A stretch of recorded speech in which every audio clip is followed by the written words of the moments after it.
Hello children, I'm your English teacher Khushbu ma'am. Today we will study a new chapter of English literature, poem Macavity, The Mystery Cat. Macavity, The Mystery Cat, written by T.S. Eliot, is a long poem about a villainous and wicked cat.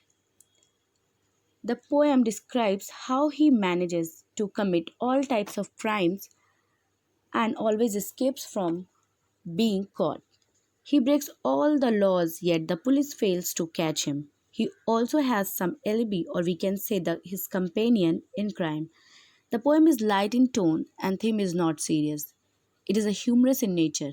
Now, before starting in detail, let's talk about the poet T.S. Eliot. T.S. Eliot, Thomas Strange Eliot, was an American British poet, essayist, publisher, playwright, literary critic, and editor. Born in St. Louis to a prominent Boston Brahmin family, he moved to England in 1914 at the age of 25 and went on to settle, work, and marry there.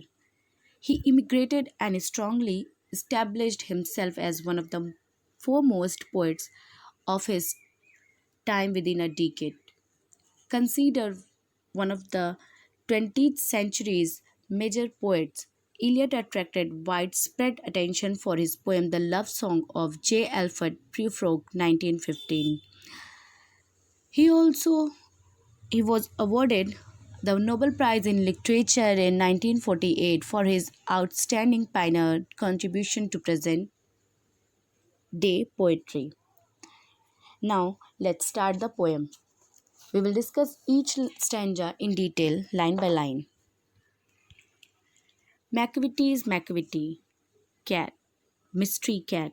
Macavity is a mystery cat. He's called a hidden paw for his master criminal who can defy the law. He's the bafflement of Scotland Yard. The flying squads disappear, for when they reach the scene of crime, Macavity is not there. As I already told you, children, we will talk about a mysterious cat. So, poet describes a mysterious cat in this poem. It stands for the hidden paw, a symbol of crimes and cruelties, that is Napoleon. Here in the poem, the cat is a mysterious figure. Even the famous detective agencies like Scotland Yard and the Flying Squad group of police officers in England like Scott are not able to find it out. He is the master He is the master criminal who defies any law. He is the causes of the bafflement or confusion to the detective agencies like Scotland Yard and Flying Squad. He is too clever to be caught by anyone. When they reach the place of crime, the mysterious cat is not there. Next stanza. Macavity, Macavity. There is no one like Macavity. He has broken every human law. He breaks the law of gravity. His powers of levitation would make a fakir stare. And when you reach the scene of crime, Macavity is not there. You may seek him in the basement. You may look up in the air. But I tell you once and once again, Macavity is not there. Here, in second stanza, poet describes like no one is like Macavity. He has broken every human law. He even breaks the law of gravity. Here, law of gravity here means that no one can vanish away, but Macavity does. Macavity's powers of levitation vanishing away can make a fakir or religious person surprise. He has the power to rise and float in the air. I make even a magician stare at his flight in the air. You may search for him in the basement. You may look for him in the sky, but after doing crime, he is found nowhere, and it is useless to search for him. Macavity's ginger cat. He is very tall and thin. You would know him if you saw him, for his eyes are sunken in, his brow is deeply lined with thought. His head is highly domed.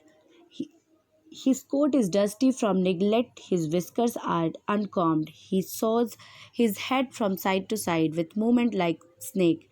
And when you think he's half asleep, he's always wide awake. In this stanza, then the poet T.S. Eliot proceeds to describe the cat by telling us that he is brown in color, his appearance, we will say, very tall and thin in body. His eyes are sunken and eyebrows are deeply lined with thought because he is always in deep thoughts or making planning or rake his atrocities anywhere. His head is dome like round in shape. His coat is dusty, means it's fur, and are dusty, and his whiskers, long stiff hair ground near the mouth, are tangled, not combed, because he has no time to come out of his evil thoughts to think about good things. While moving like a snake, he soars or moves his head from side to side as if in search of some prey. He's so alert that in sleep also he's found awake. Next, Macavity. Macavity. There is no one like Macavity. For his fine and feline shape, a monster of depravity. You may meet him in a by street, you may see him in the square, but when a crime's discovered, then Macavity is not there. In the fourth stanza, the poet describes and again says that there is no one like Macavity. In his devilishness, he is fiend, like cruel and unpleasant, in the guise of a cat. He is the monster of wickedness. He may be seen in a by street or in a square, or you can say plaza or open place, but when people come to know about a crime, there he's no found nowhere. He's found nowhere.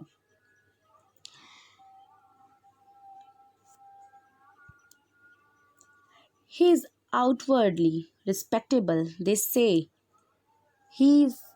they say he cheats at cards at and his footprints are not found in any file of Scotland Yards.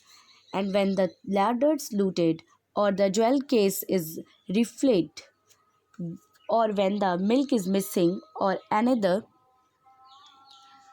pig's been stifled, or the greenhouse glass is broken, and the trails past repair, I there is the wonder of the thing. Macavity is not there. Here, the poet tells about his more crimes in this stanza. He says that Macavity is hypocrite, very clever and cunning, being because his outward impression is respectable. No trace of his previous criminal record is found in the files of detective agencies like Scotland Yard. Several activities of loot are usually committed, for example, disappearance of stable and milk from the cupboard, jewelry theft at the gunpoint, strangulation, killing by pressing the throat of a small Chinese dog, Pekingese, breaking off the greenhouse glass and trails. But it is surprising that Macavity leaves no evidences or clues of crime behind him. Next stanza. And when the Foreign Office find a treachery gone astray, or the Admiralty lose some plans and drawings by the way, there may be a scrap of paper in the hall or on the stair, but it is useless to investigate. Macavity is not there. And when the loss has been disclosed, the Secret Service says it must have been Macavity, but he is mile away. You'll be sure to find him resting or a licking of his thumb or engaged in doing complicated long division sums. In the sixth stanza,